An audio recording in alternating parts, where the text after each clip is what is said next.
Radio Andorra, emisora del Principado de Andorra. En la orilla del lago de Engolaster se yergue la antena de Radio Andorra.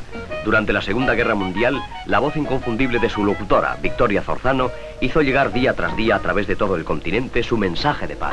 Aquí Andorra, emisora del Principado de Andorra. La carta que yo esperaba, soñando en tu primavera, la trajo en su pico breve y una dulce mensajera. Cuánta risa, cuánta prisa, su madre me la entregó.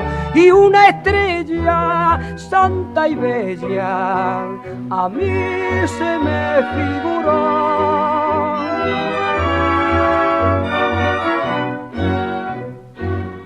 Pero el cascabel de plata que trinaba por mi vía se volvió campana muerte porque...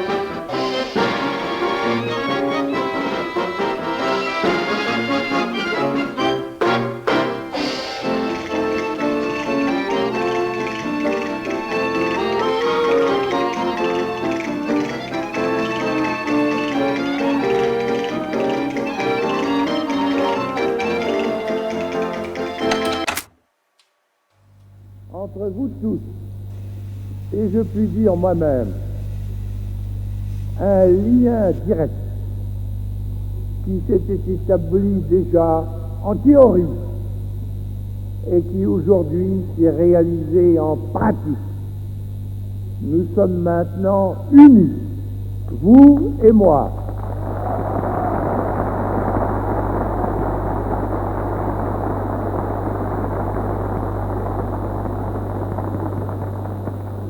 Unis pour le présent, et j'ose le dire, dans la mesure où cela m'est accordé, unis pour l'avenir.